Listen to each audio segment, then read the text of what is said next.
Hey, y'all. I know what you're thinking. Oh my God, not another podcast. And I agree. I'm typically that person that doesn't listen to podcasts either. But my name is Will Johnson, and I'm here to bring something a little different for you. This is the At Homish podcast, creating spaces where we belong.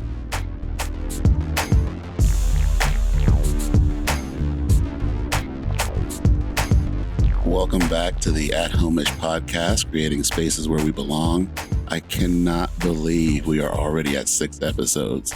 This has been such an amazing run. I think back to, roughly a year ago, because I want to say, it was a year ago that I was having a conversation with Jen Todd out of Detroit. Shout out to Jen. But we were talking about, wanting to create a podcast or doing something at least. And so, it all started with a video we recorded in Detroit. And I know we talked about recording when I visited for the first time in March, but that didn't happen. It was St. Patrick's Day. That's a story for another time. But then when I went back in the summer, we actually did a couple videos behind the house at the lake, which was awesome, but it was so funny, so quirky. We were just having a good time with it. And then we recorded one in front of the Charles Wright Museum in Detroit.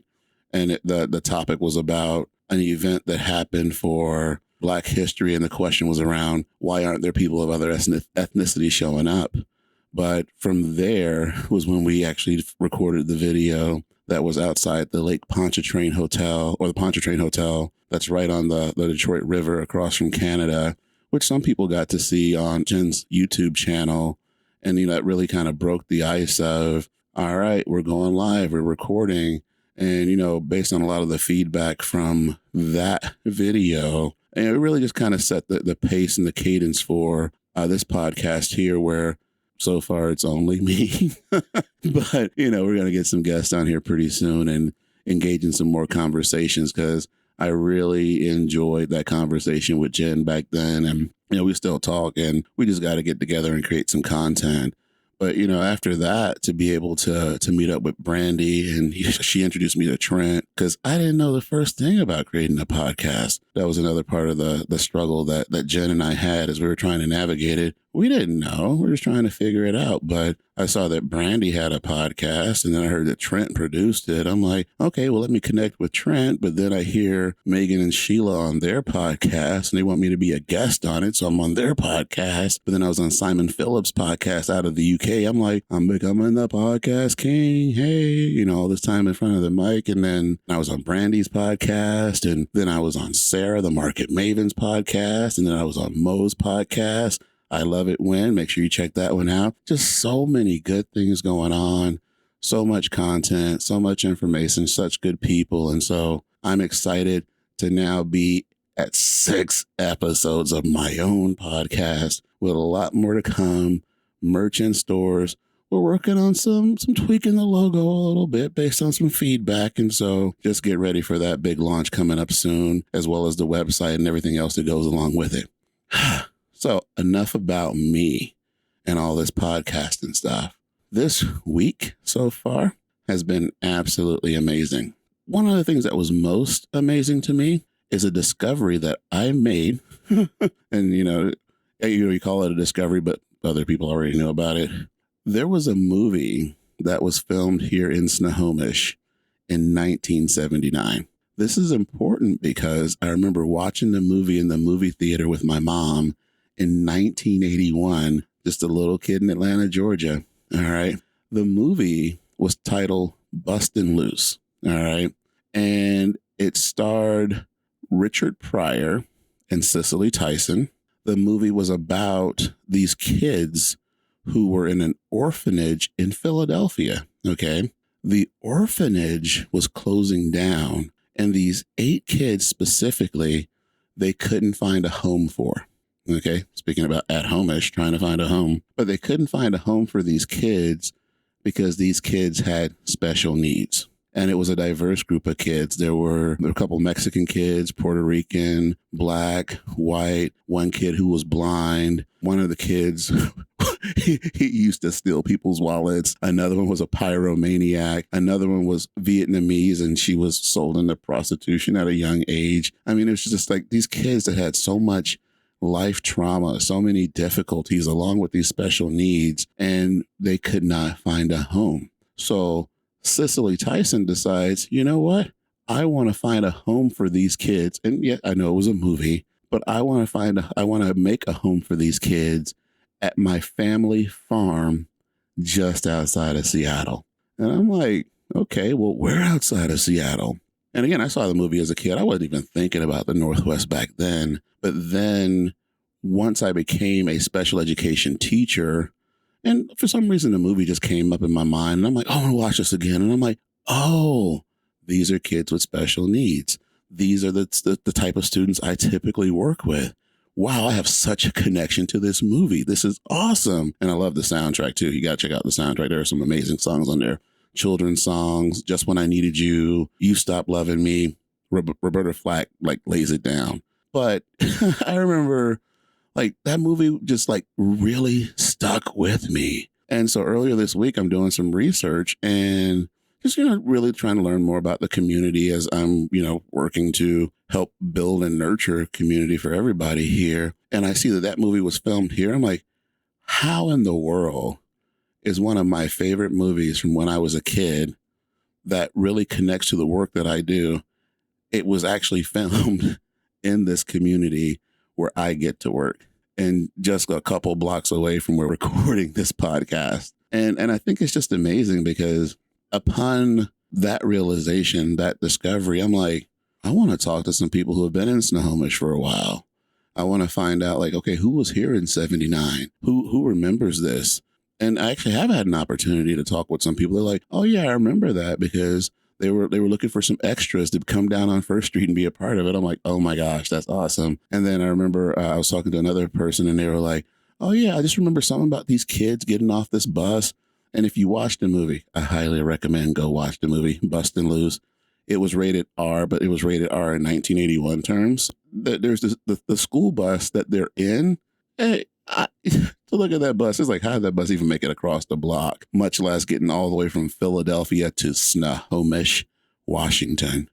I'm wondering if that bus even exists somewhere. It would be fun to go down somewhere and be like, oh, that's the bus. Let's clean it up. Matter of fact, let's remake the movie. I think that'd be something awesome to do because you know what? We do have in our society now kids who don't have a home. We have kids who don't have food, don't have access to what they need. And so, yeah, it's still a problem. It was a problem 50 years ago. It's a problem now. What can we do to make that happen? So enough about that. Let's go watch Bust and Loose. Matter of fact, we should do like a community movie night and just, or maybe we'll reenact it. I'll run down First Street with a cowboy hat like I'm Richard Pryor. That'll be awesome. So one of the things I want to talk about today is it's February. I want to talk about some cultural recognitions because that's part of the work that I do with the school district. Every month I put out information on what are the big recognitions, celebrations that are going on, or just things for awareness. And so I did not mention this last month, and I absolutely should have, because I was talking about Dr. Martin Luther King. And towards the end of his life, one of the things that he was working on was something called the Poor People's Campaign. And, he was all about having equal wages and opportunities for people. And a lot of people may not know this, but January is Poverty Awareness Month. And in the United States, about 1 out of every 10 people live in poverty. We're about the same here, where in Snohomish, it's about 8%, so a little bit lower. But we do have families in our community that are living below the poverty line, which basically means they don't have enough money or financial resources to meet their basic needs.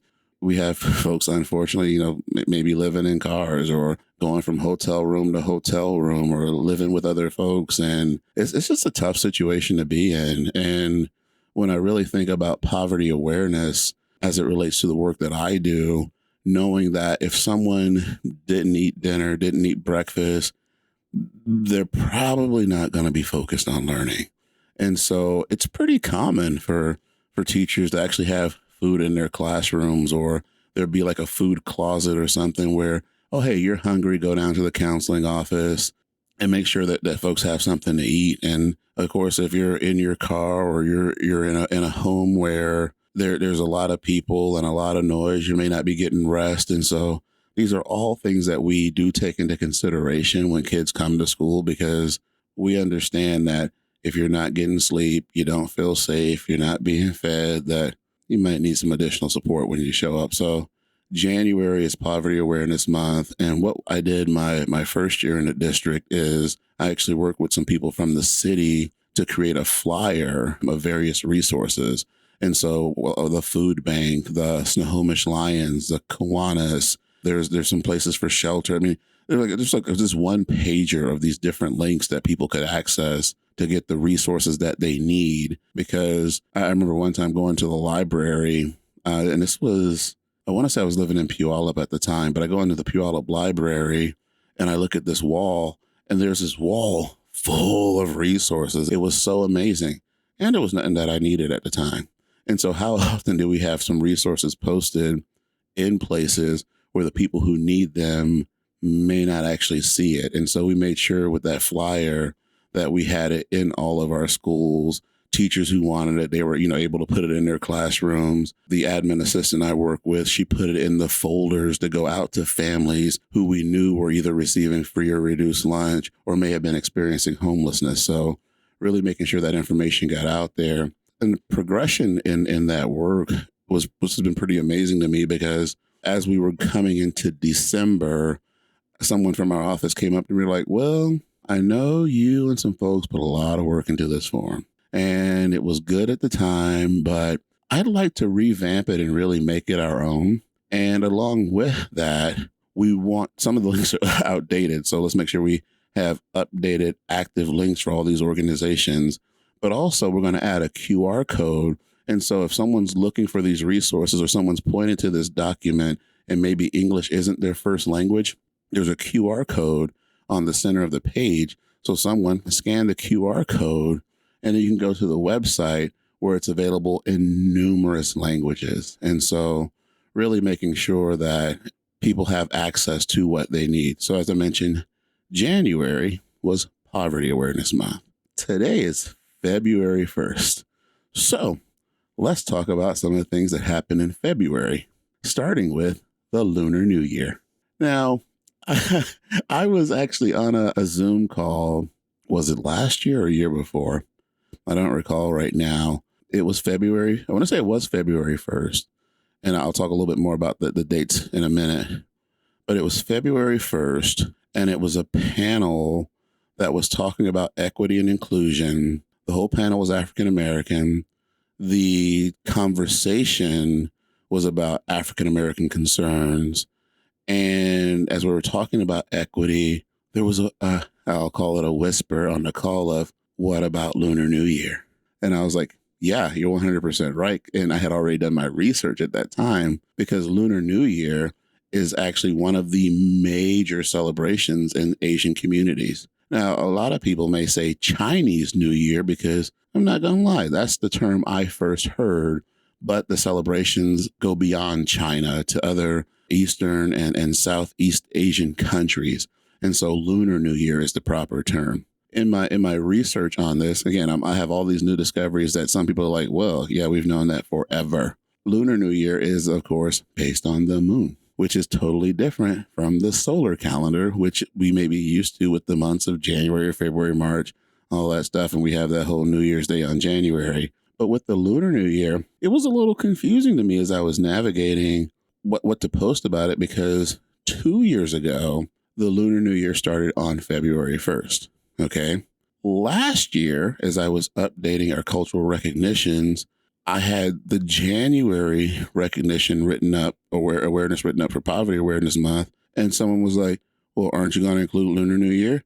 And I'm like, that's not till February. What are you talking about? They're like, no, dude, it was like January 20 something. I'm like, it moved. Like, why is it different? Because, well, it's lunar, figure it out. And I'm like, oh, okay. So that January 20th date was the first full moon of the new year, solar. Okay. And so I'm sitting here thinking like, all right, so it's going to be the first new moon of the year, and I'm going to have that in mind, and I'll remember it, and it'll be great. Okay, fine, cool. So, man, we get into 2024. And so I'm like, okay, so it's going to be the first moon. I wasn't tracking the moon, But then as I'm looking at the calendar, because that's what I do, or I'll look at Google, and I'm seeing that the Lunar New Year starts this year in February.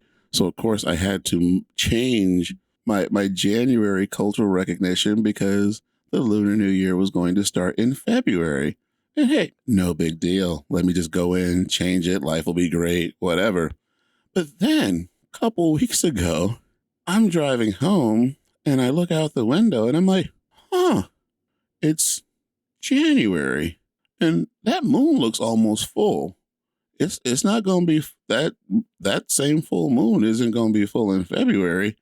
How is this the first full moon of the new year and it's not the Lunar New Year? And so I had to go do some research again. And what I uncovered, and again, I know this isn't news to some people because they already knew it, but it was news to me, so I'm going to share it. And maybe it is news to some of y'all. The Lunar New Year is actually the second full moon after the winter solstice. Okay. So, right. The longest night of the year, the shortest day, the second full moon after that point is the Lunar New Year, which means it can fall anywhere from about January 20th to February 20th, anywhere in that month time period. So after listening to this podcast, hopefully this education has helped you to no longer be confused on why is Lunar New Year moving around? Because it's not based on the solar calendar that we're so accustomed to here. The more you know. So along with Lunar New Year coming in this February, and I don't know when it is for next year, I just do my calendar 1 week at a time. It was also brought to my attention that February is Dating Violence Awareness Month. Kind of a heavy topic, different than what I typically do, but one that's super important. I want to toss out there real quick because, as we talk about creating spaces where we belong, belonging is safety. And it's so important that we feel safe, especially in our closest relationships. And so when I think about dating violence, I really appreciate something I read, and it was just a couple months ago, even though I'll preface with this. My mom always used to tell me, okay, when you're out with someone, you're dating someone, you're in a relationship with someone, you think about them and you treat them in a way that you want me as my mom, my sister or my daughter to be treated. And I'm like, ooh, okay. And I'm a good guy anyway. But, that was the message for me that you just always treat people right and you take care of them. And so, there's information that I had received about dating violence awareness, and what I had read kind of flipped the script on. We've often tell our girls and our women, oh, well, here's what you can do to be safe. Here's how you can protect yourself. When really it's, hey, guys, no, you need to show up. You need to be men. You need to be respectful, be supportive, be positive. It's your behavior that needs to change because we have a responsibility to not put our women, our girls, our daughters in danger. So you hear me, guys? You hear me? And ladies, you hear me?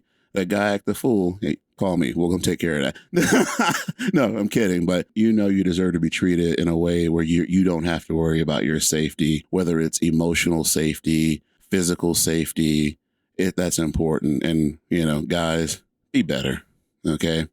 Moving on from dating violence awareness and Lunar New Year, there's something else happening in February.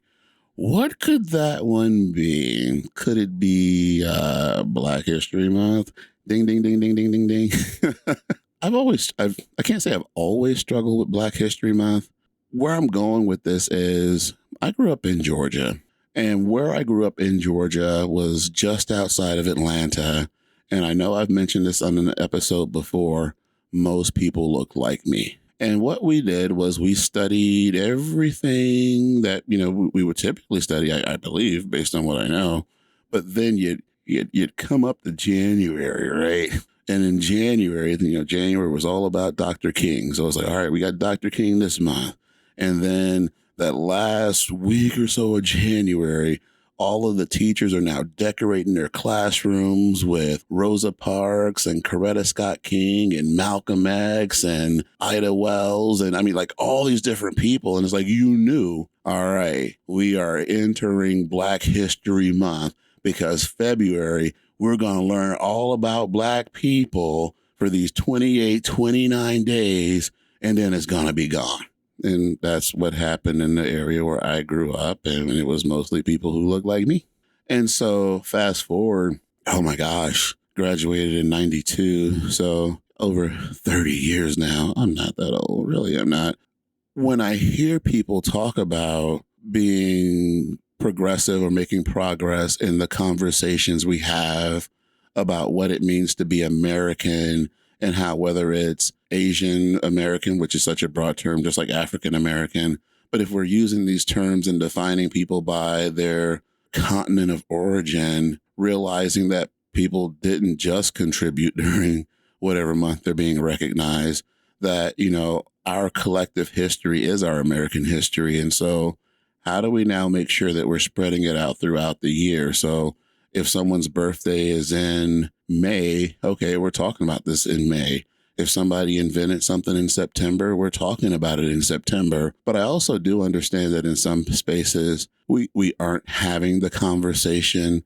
So there is still that focus to say, hey, we're at least going to take this month to make sure that we're recognizing it so it gets out there. And I've seen so much amazing stuff.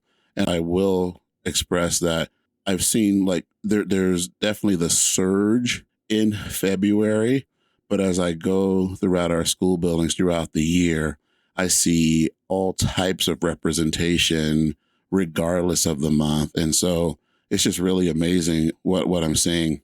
I do want to address something that has come up as a topic around Black History Month, because if we're unaware of the history, it's easy to make some assumptions.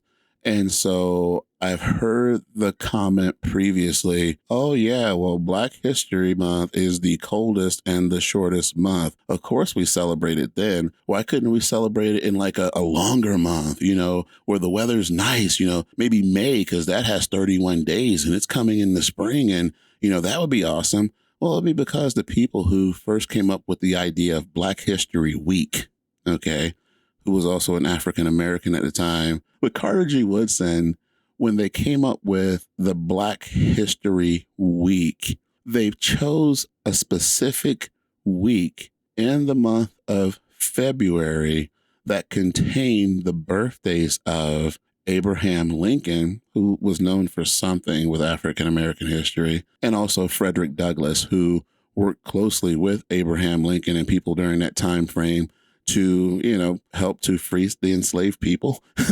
And so it's like, we want to take time to recognize these two individuals and honor the accomplishments, and I'm losing the word I'm looking for right now, but the works of African Americans during this time period between these two birthdays. And so, no, it wasn't a matter of being shunned to the shortest, coldest month. There were reasons behind why that time period was chosen.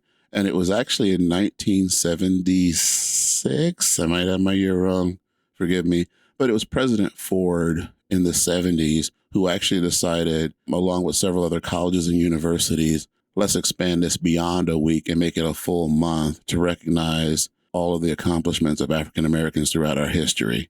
And one thing I want to add with that is, you know, it's kind of like that whole movie piece, because the movie is just a snapshot. We don't know the whole story of what went on with that. And when we think about the history that we're told, that we're able to read, do you know how many things have been invented by people or ideas that have been presented where it's the person with the title or the position that now gets the recognition, and there were a whole lot of other people behind the scenes making it happen? Makes me think about even last month when I was talking about the Dr. Martin Luther King Assembly, because they played a video right before I went up. And in the video, they were talking about Dr. King had a speechwriter. Like, wait, what? I mean, he wrote some books, he wrote some speeches, of course, and he was such an excellent orator. That's my opinion, but I think he was a great orator.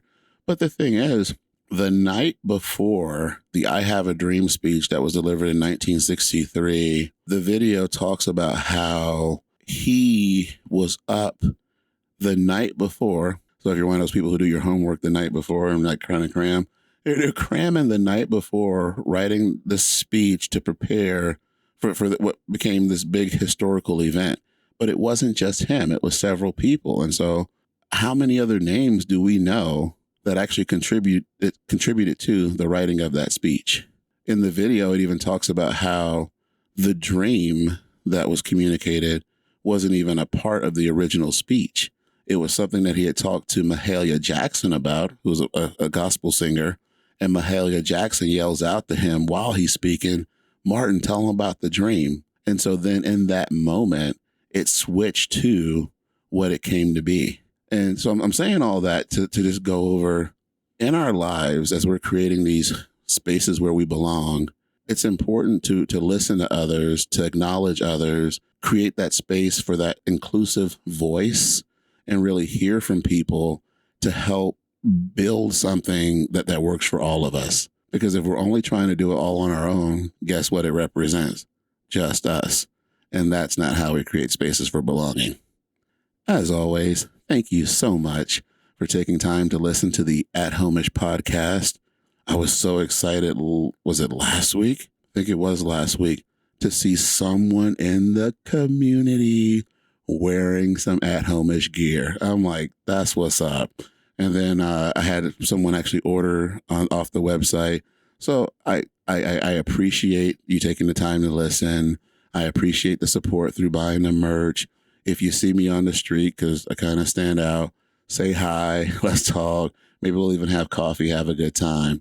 But I appreciate you so much. Thank you for listening. Be sure to tune in for future episodes. If you haven't listened to any episodes prior to this, go back and listen to them, because it's like it's a story that's developing here. And, you know, I'm looking forward to the next couple episodes, getting some guests on here and continuing telling our story of belonging. And in closing, when we wise up, we rise up. Peace out.